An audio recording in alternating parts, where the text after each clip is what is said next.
Welcome শিক্ষা সংস্থান। আজকের আলোচনার বিষয় WBSSC SLST অর্থাৎ সেকেন্ড SLST 9-10 যে ডকুমেন্টস ভেরিফিকেশন চলছে।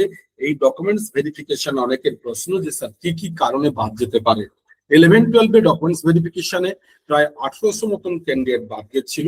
তাই প্রশ্ন এইখানে যে স্যার এখানে 9-10 কত ক্যান্ডিডেট বাদ যেতে পারে। দেখুন সেই সংখ্যা তো বলা যায় না, তবে 9-10 ক্যান্ডিডেট বেশি বাদ যাওয়ার সম্ভাবনা রয়েছে।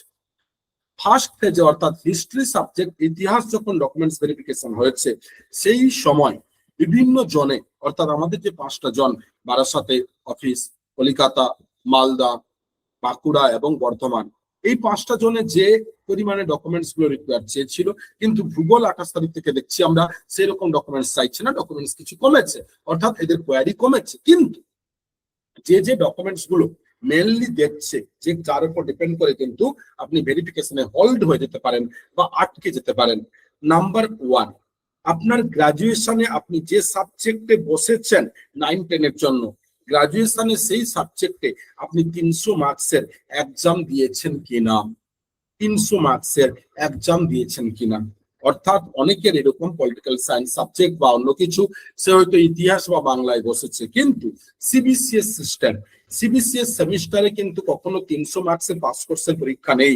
যেটা আগে ছিল 1+1+1-এ 300 মার্কসের সাবজেক্ট ছিল, কিন্তু বর্তমানে 300 মার্কসের পাস কোর্স নেই, 200 মার্কসের। তাহলে সেক্ষেত্রে অনেকে না জেনে সঠিক ফর্ম ফিল আপ করেছেন, পরীক্ষা দিয়েছেন এবং ডকুমেন্টস ভেরিফিকেশন ডাকও পেয়েছেন, কিন্তু তারা এই ক্রাইটেরিয়া ফুলফিল করতে পারছেন না। তখন তারা হল্ডে চলে যাচ্ছেন। হল্ড মানে কিন্তু রিজেক্ট হবে পরবর্তীকালে। নাম্বার 1, 1 নম্বর কারণ। তাহলে কি বললাম, ডকুমেন্টস ভেরিফিকেশনে কি কারণে বাদ যেতে পারেন। নাম্বার 2, যাদের অনেকে কি করেছেন না, পোস্ট গ্রাজুয়েট কারোর নেই, কিন্তু কমপ্লিট হয়নি, কিন্তু পিজি দিয়ে দিয়েছেন এবং গ্রাজুয়েশনে আপনার 60% মার্কস নেই, কিন্তু পিজিতে 60% মার্কস দেখিয়েছেন। তার মানে আপনার সেই অনুযায়ী স্কোর 10 হয়েছে, কিন্তু পিজির মার্কশিট না দেওয়ার ফলে আপনার গ্রাজুয়েশনে 8 হচ্ছে। আর তখন স্কোর ক্যালকুলেশন করার পরে আপনি জেনারেল কাট অফ থেকে বা যে কোনো ক্যাটাগরি কাট অফ থেকে আপনি পিছিয়ে যাচ্ছেন। তাহলে সেই কারণেও কিন্তু আপনার এখন ডকুমেন্টস ভেরিফিকেশনে আপনি বাদ যাবেন, রিজেকশন লিস্টে যাবেন। আবার অনেকে নেক্সট এরিয়া কি না, এক্সপিরিয়েন্স। অনেকে প্রাইভেট স্কুলে পড়িয়েছেন কিংবা এমনি প্যারা টিচার না, part time lecturer, part time teacher হিসেবে পড়িয়েছেন, গেস্ট টিচার হিসেবে পড়িয়েছেন, কিন্তু তারা এক্সপিরিয়েন্স দিয়েছেন বা প্রাইমারি টিচিং করেছেন, তারা এক্সপিরিয়েন্স দিয়েছেন। স্বাভাবিকভাবে এদের এক্সপিরিয়েন্স অ্যাড হবে না, তার মানে 10 মার্কস কেটে যাবে। আর কেটে যাওয়া মানে আপনার কাট অফ কমে যাবে। কাটার পরেও যদি 10 মার্কস কাটার পরেও যদি কাট অফে থাকে তাহলে ভালো কথা, কিন্তু যদি কাট অফ নিচে কমে যায় তার মানে আপনি রিজেক্ট। নেক্সট রুলস কি না, অনেকে ওবিসি সার্টিফিকেট, এই ওবিসি সার্টিফিকেটের অনেকে কি না ওল্ড সার্টিফিকেট শো করছেন, অন্যরকম ভাবে নতুন অ্যাকনলেজমেন্ট স্লিপ কিংবা রিভ্যালিডেশন কিংবা রিইস্যু কোনটাই শো করতে পারছেন না। সেক্ষেত্রেও কিন্তু একটা রিজেক্ট হওয়ার সম্ভাবনা রয়েছে।